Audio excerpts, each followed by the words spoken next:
Well, good evening, everyone, and a very warm welcome to this, the first meeting of the Cardiff Business Club in 2021. And although a little belated, I think it's still appropriate that we send you our best wishes from everyone at the club. And I guess what everyone has said over Christmas is let's hope we'll all have a better year this year than last. And dare I say, even the distant possibility of us actually being able to meet in person again at some date later in the year. That would be an amazing thing if it did happen. As always, great to see so many people joining us tonight, and I'd like to thank both our individual and corporate members for their ongoing and continued support. And I'd also like to welcome any new members to the club. I hope you enjoy the event this evening. So as a reminder, although obviously we're unable to hold our physical events, which are so different to this, we have been keen that the club should still perform its unique role of bringing together a cross-section of Cardiff and wider Welsh life to listen to prominent speakers talk about the issues of the day. And we have received considerable support over the recent months, and in particular from our season sponsors, Cardiff Metropolitan University and Hodges. Their support really is greatly appreciated, particularly through these challenging times. So the format this evening will follow that of our previous online events. I will introduce our speaker in a minute, and after his address, we will undertake a question and answer session. So as per the joining instructions, please could you remain on mute, and would you send your questions as concisely as possible, please, directly to me by clicking into the chat box at the bottom of your screens, and then I will ask as many as I can in the time that we have available. And please don't hold back, send them to me as soon as you can to ensure that they get through. So straight on to the introduction of our speaker. So Neil Johnson, OBE, was born and educated here in Cardiff. And after Sandhurst and an early career in the army, Neil began his business career with senior roles in the UK and Europe at Lex Service Group, British Leyland, Jaguar and Land Rover. And then from 1985 to 1989, Neil was seconded to the UK Ministry of Defence, commanding the 4th Royal Green Jackets Battle Group in 12th Armoured Brigade in Germany. He also served in Northern Ireland and Cyprus, and he was later promoted to Colonel and was Deputy Commander of 160th, the Welsh Infantry Brigade in Brecon. After directing the European automotive interests of British Aerospace, he served a term as Director General of the Engineers Employees Federation and later set up a transatlantic trade and business promotion body, British American Business, Inc. He later became Chief Executive of the RAC and was also the UK representative on the World Motorsport Council for the FIA. And Neil, as you've probably seen, has chaired a wide range of companies, including Hornby, Cybit, Motability Operations Group and Centre Media. He's currently chairman of QinetiQ PLC, which I'm sure he's going to talk about, and Electra Private Equity PLC, and is also senior independent director of the Business Growth Fund. He has been advisor to the Prime Minister on the Citizens Charter, a member of the Ministry of Defence Advisory Board, and was formerly an independent member of the Metropolitan Police Authority. So, ladies and gentlemen, it's my absolute pleasure to hand over to Neil Johnson. Mr. Chairman, ladies and gentlemen, good evening. It's a great pleasure, indeed a privilege, to be, albeit virtually, with you all this evening in my native Cardiff. I'd initially hoped that your generous invitation would provide a perfect opportunity for me to come home and spend some time in this warm, welcoming and exciting city.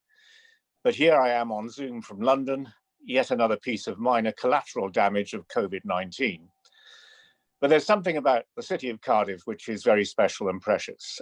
My wife, who's an Essex girl, can never quite get used to the fact that although I've not actually lived in Cardiff since going off to join the army many years ago, walking down Westgate Street on a match day, we invariably meet someone who says, "Hi Neil, good to see you," before disappearing into the crowd. So I then have to explain that Cardiff, although a great capital city, is also simply a big village. And it's always wonderful to be back, which is probably why I still bank there and my solicitors are based in Cardiff, because you sort of never really leave. But back to the subject of this evening's address. And I'd like to start by telling you about the US Army General, Billy Mitchell. Billy Mitchell rose through the ranks as a fighter pilot during the First World War to eventually command all US air combat units throughout France by the war's end. Having learned valuable lessons, he thereafter spent most of his life predicting the importance of air power in future conflicts.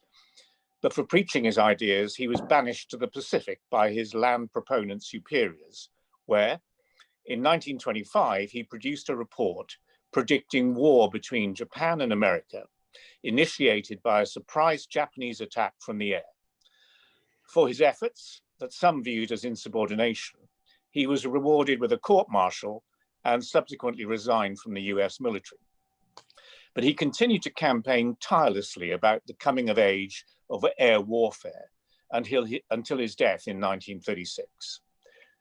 5 years later, the Japanese attacked Pearl Harbor by surprise from the air, killing some 2,400 people, destroying 188 aircraft on the ground, and sinking or severely damaging 19 warships, including 8 battleships.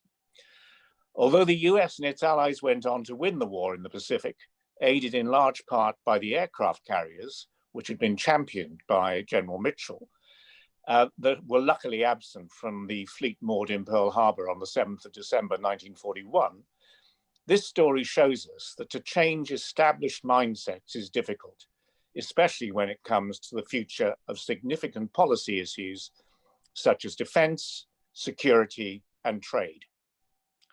But change we must if we in the UK are to succeed and thrive in the future. In today's environment, Britain cannot hope to succeed in a post-Brexit and post-COVID-19 world if we're not willing to recalibrate our thinking when confronted with the level of global transformation we've witnessed over the past 5 years. The world is now more connected than it has ever been. People are living longer, they are better educated, and there is a huge challenge around climate change, population explosion, and migration. Combined with the proliferation of advanced technologies, this means that the bad guys can quickly amass followers and dictate chaos from anywhere they wish, at a pace previously unseen. They can strike anywhere because weapons are easy to acquire, hard to trace, and available to lots more people as a result. And weapons are no longer only traditional forms. Conflict has turned into a clandestine affair where overt war has been supplanted by covert tactics, proxy forces, and sneaky, malicious, non-attributable actions that sort of skim the surface of warfare without ever dipping into the mire of fully fledged combat that warrants a traditional response. Hybrid tactics that combine the effects of territorial, economic, and political destabilization are now the norm for achieving influence and power. The net result is that we are no longer fighting in foreign lands. It is the homeland that is now the front line. Our enemies can reach us as easily at home as they used to overseas. So they do.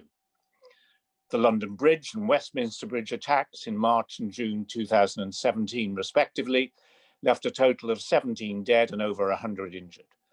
Plus the Salisbury poisoning of Sergei Skripal and his daughter Yulia in March 2018, which caused the collateral death of Dawn Sturgis, are just 3 key examples of where the boundaries of war have retreated to such an extent that our home is now the point at which our enemies engage us most frequently. This signals a need for us to return to forward engagement and to use a greater range of soft powers, such as our research capabilities, cultural exports, and technology expertise to protect our citizens in new ways. At the same time, global politics are also shifting. Popularism is, well, popular.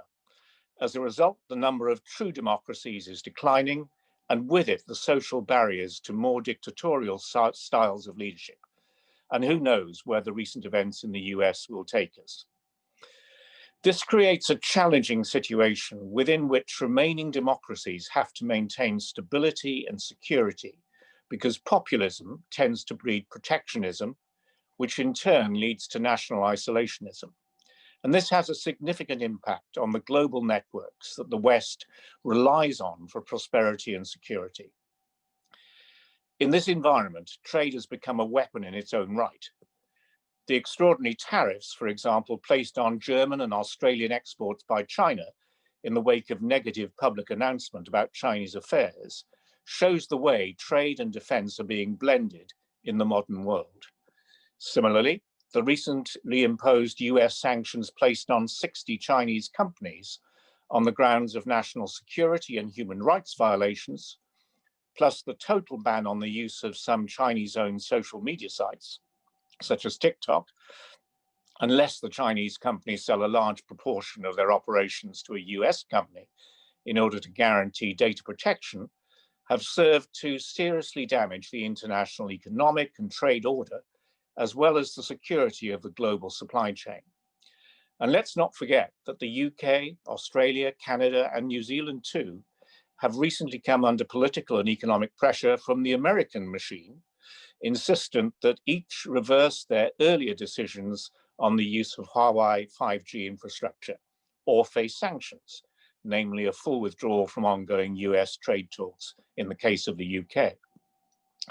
So, set against this background of perpetual security and economic turmoil, the UK has recently experienced two unprecedented issues, and both require the significant level of recalibration implied in Billy Mitchell's story. The first is Brexit, and the second is COVID-19. These two issues have dominated the politics, economy, public services, and private lives of our nation, and have had a huge knock-on effect on our relationships with the global community to an extent that no one could have predicted. They offer very different challenges, but they do have two things in common. Firstly, they will both have a significant long-term impact on British foreign policy and the way in which we use defense, security, and trade to underpin its successful prosecution. But more importantly, both Brexit and COVID-19 also demonstrate how important science and technology will be for Britain's place in the world moving forward. The UK has an enviable record worldwide when it comes to science and technology development. Not only did our past undertakings enable us to be dominant global power for most of the 19th and 20th centuries, it is this inherent skill, knowledge, and ingenuity that gives Britain a huge opportunity for the future. From a defense and security perspective, the UK has always been a significant player in NATO, which remains the most powerful and successful military alliance in history.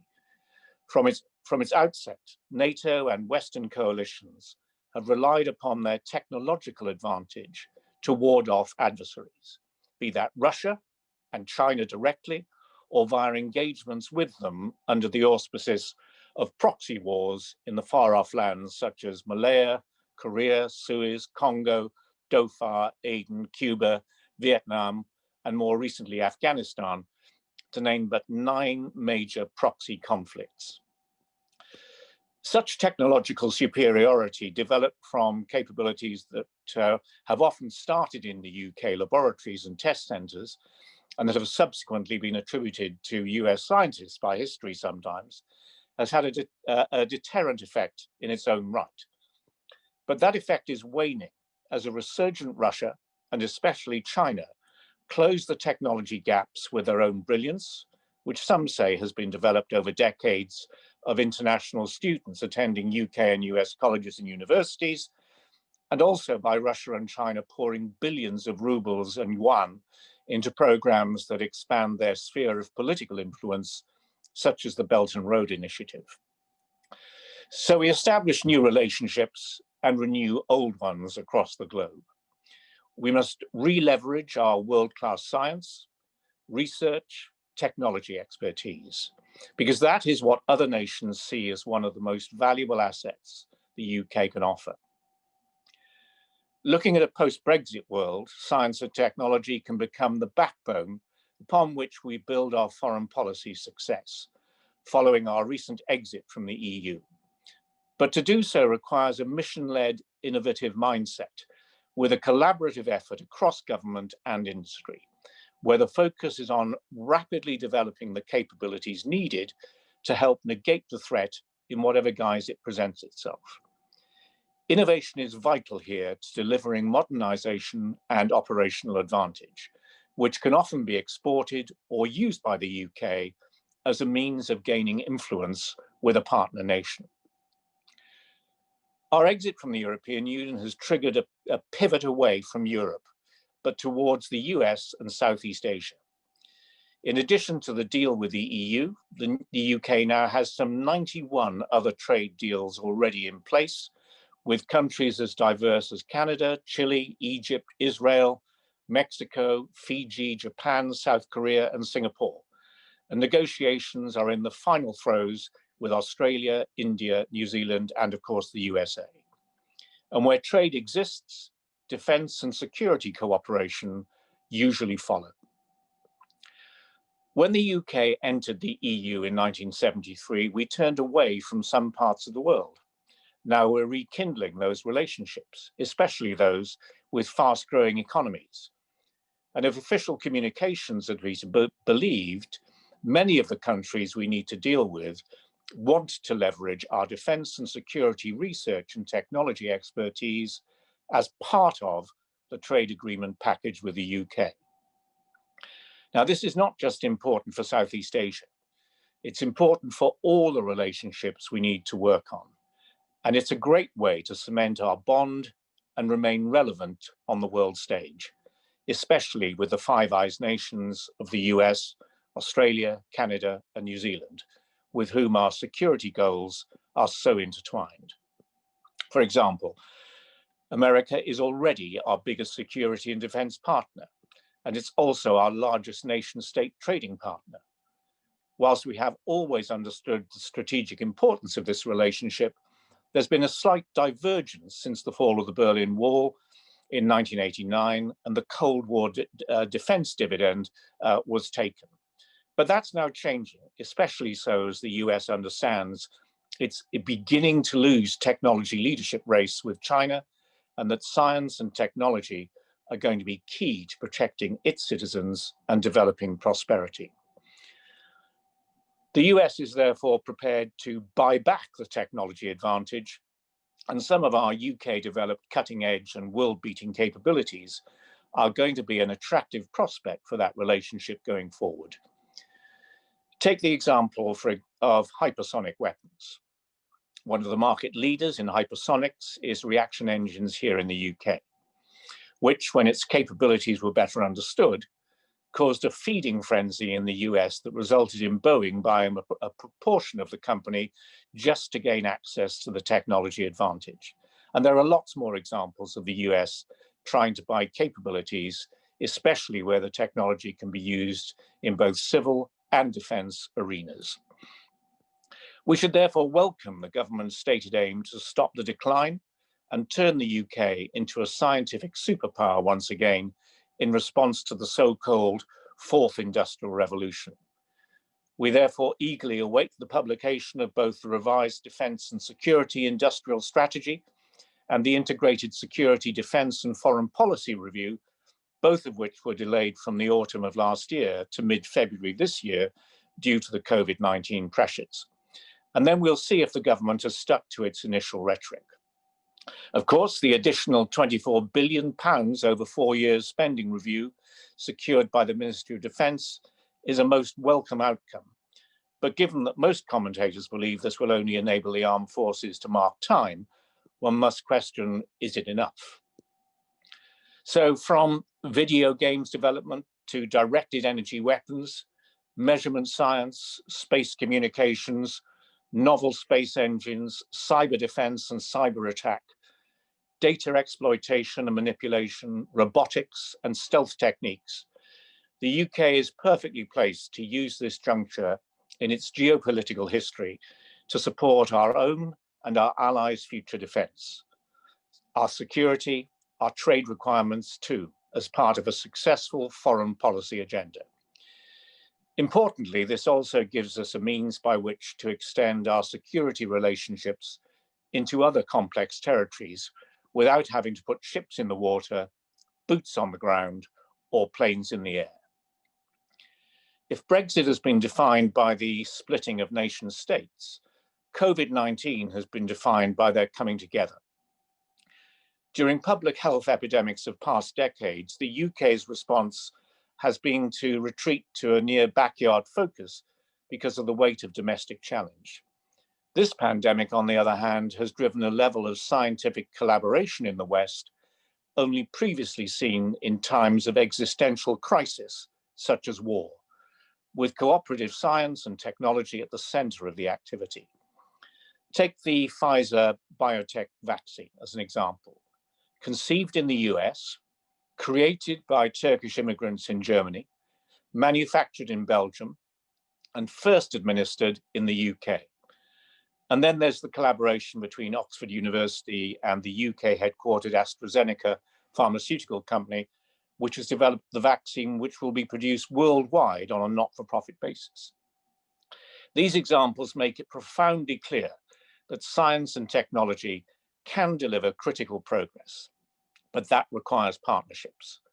And as we've witnessed recently, when the stakes are high enough, such partnerships can have a highly positive effect.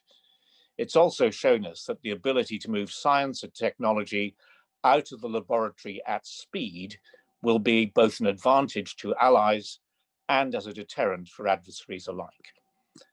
So accessing our extant science and technology ecosystem made this possible. Why not continue the focus in the same way? And if we do so in collaboration with other partner nation states, this would free up those nations to focus their native science and technology programs on other priorities for the good of their partners and give us a collective means of containing, frankly, Russia and China. Well, perhaps this is a pipe dream, but given that the 21st century is already being defined by perpetual turmoil and unpredictability, with the knowledge that our adversaries understand how to use the environment we live in to their advantage, and in many cases know how to exploit our weaknesses for their own ends, surely now is the time to join forces to defeat such aggression.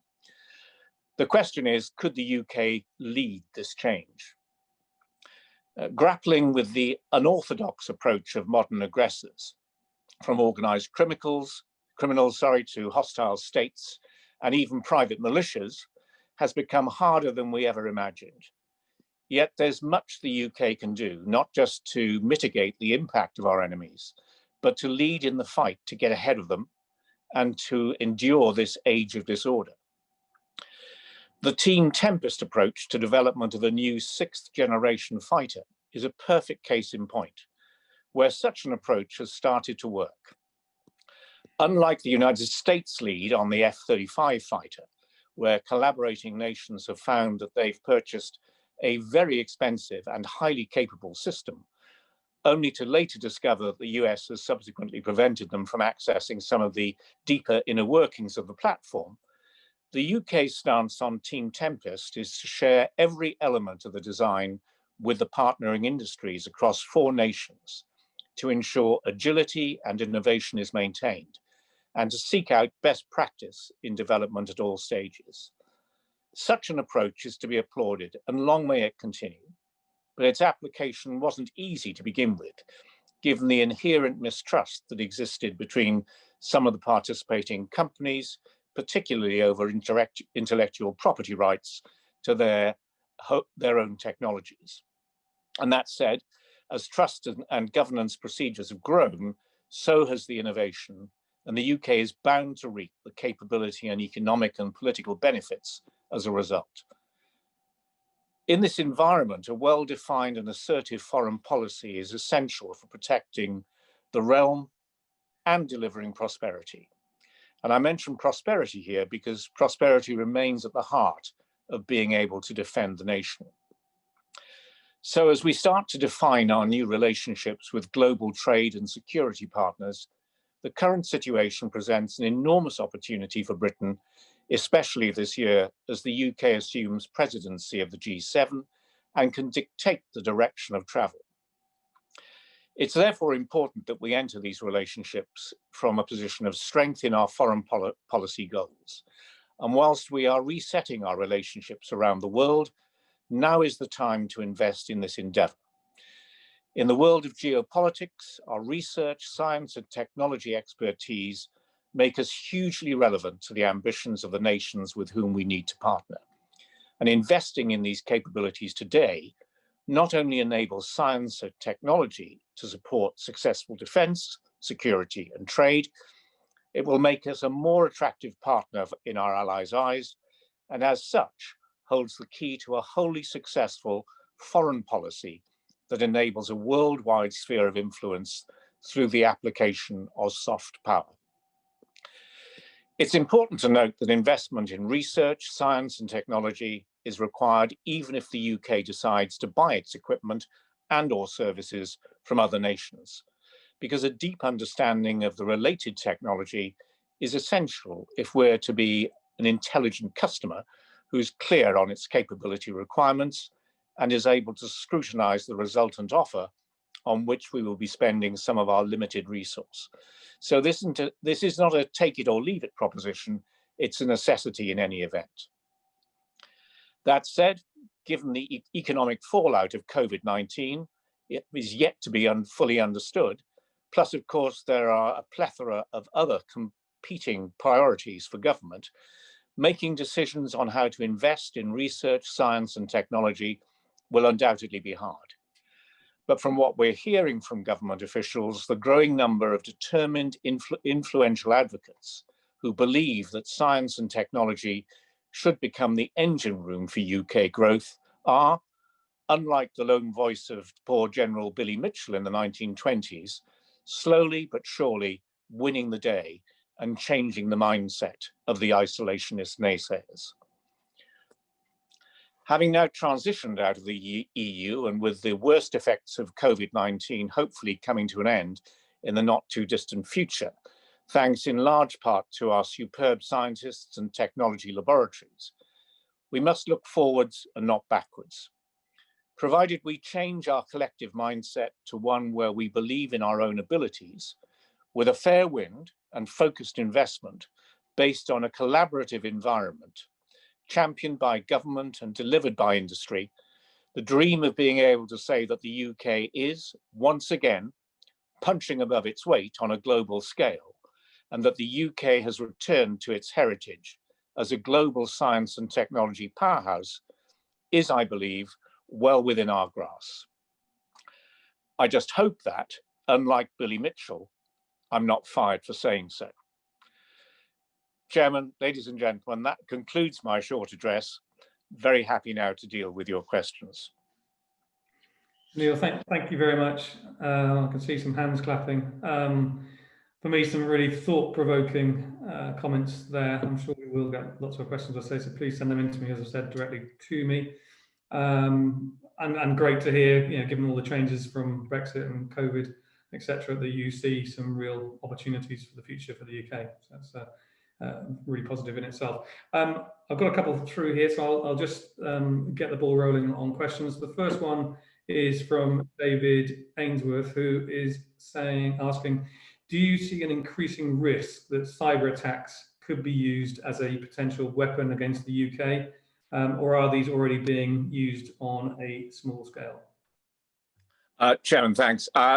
Before I answer the questions, with your permission, I'll just make it clear that anything I say is my own view rather than a corporate view. And clearly, I'm going to be careful not to stray into too much or into any classified territories. However, answering that question very clearly, it's happening now. I mean, it's every day, and it is an area where I think all nations, and particularly those who are facing attacks from the usual suspects, as it were, are holding hands and sharing a lot of information to make sure that we can combat it. I think it takes you into an interesting moral position as well, which we're starting, I think, to see some feedback from government on, is whether it's just enough to be smart enough to be able to defeat the attacks, or whether actually you need to have the capability of going on the attack as well. And I think that is something which government and defence and security organisations around the Western world are looking at very carefully. Okay, thank you. I think you probably have a caveat on this, but Paul Thorburton's asking that, there are all sorts of conspiracy theories and suspicions that COVID-19 was developed in a laboratory in Wuhan as part of a sort of germ warfare capability. So do you have any suspicions that this may indeed be the case? And if so, what concerns should the world have that countries are willing to invest in this form of aggressive activity? Yeah, I mean, it's a good question, and it's one that's currently exercising a lot of individuals, including the World Health Organization team, who are in China right now. I mean, I have no information that we can't all see, in our weekend press. I think the one thing that is clear is that all sophisticated nations, including our own, and certainly America, have the capability to isolate some of these biological warfare agents. And it is perfectly rational and sensible that we have that. But what you need to do is make sure that nothing gets out. And I think, speaking from the UK point of view, our Port and Dam facility has been exemplary in that over the decades. And that's probably a standard that other nations should follow. Okay, thank you. Christopher Kerr is asking, with organisations needing to lead their teams through this crisis, what tips on crisis leadership do you have from your own time in the military and in industry? Yeah, well, I mean, by definition, a crisis is always going to take you by surprise. So however much planning you do, you can never quite be sanguine about being ready for it. I mean, just to divert for a moment, I wonder on how many company risk registers was a pandemic before January last year, and I would assume it will be on all risk registers from now on. So we all learn from history. I think in terms of crisis management, the one thing which I've learned and which we've tried to use throughout this really quite difficult period of COVID recently is to break down the problem into bite-sized lumps so that you can throw the right resource at the right part of the problem and solve it quickly. And then that has a sort of beneficial rolling effect as you tick through the issues. And I don't think that's confined just to the reaction to COVID. The other thing, which of course is really important, and I think your questioner does touch on this, leadership isn't out of date. I mean, the ability to talk to everybody in an organization, make it very clear that there is understanding, stability, professionalism at the top, and that we will get through this, is as important now as it's ever been. So I don't discount good old-fashioned leadership. Okay. Ian Price is asking, there's a question around our relationship or potential relationship with China, and the current government are clearly looking at this at the moment. And with it being such a large market, how do we do this without commercially disadvantaging ourselves and without compromising our sort of position ethically? Yeah, I mean, it's a huge question, isn't it? And will continue to be one because China is such a huge market. But I think we just have to recognize what we're dealing with and who we're dealing with. It is a totalitarian state. Nothing necessarily wrong with that. If that's what they want to be, that's fine. But central control is absolute, as we've seen in the way that they've handled, by some measures, very effectively handled the COVID-19 outbreaks, which started in Wuhan.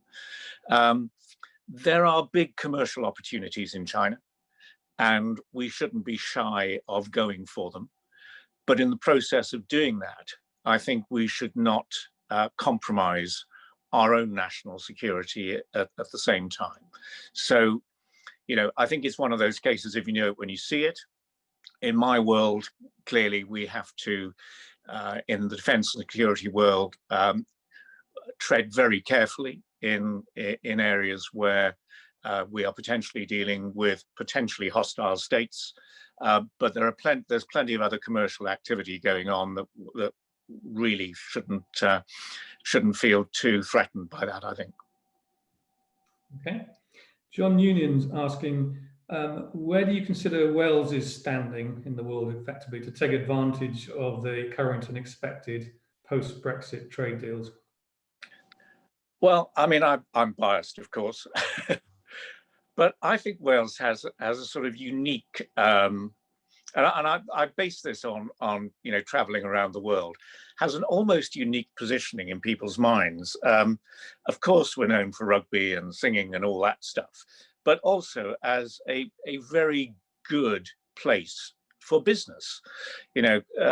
Not that long ago, a lot of Japanese inward investment coming into Wales, and I think we should leverage that. It's politically stable. I think we need to maintain the political stability of the United Kingdom, which is one of our huge assets.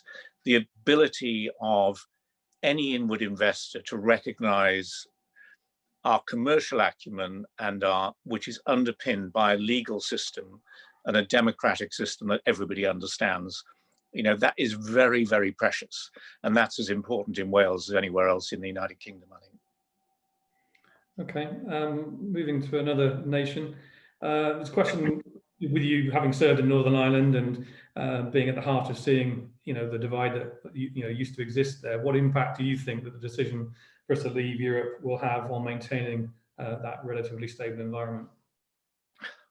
Well, I hope not too negative, and I think we're working our way through, aren't we, the foothills of post-Brexit. I'm naturally an optimist on things. I think everything will settle down in time, and there will be bumps in the road, and one of those bumps may well be the internal market with Northern Ireland. But I just don't see it as being in anybody's long-term interest to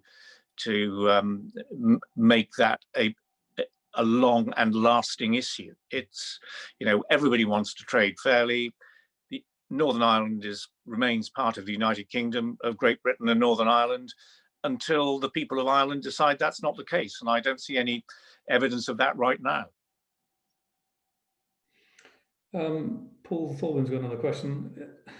If you were in charge of the US military, I guess the whole US, what would be your advice to the leaders of the country leading up to the inauguration of Joe Biden, and how manage that event, and I guess how that's likely to sort of play out after the inauguration in terms of I think I haven't had a long time to think about this, but I think my advice would be stay cool and remember the Constitution.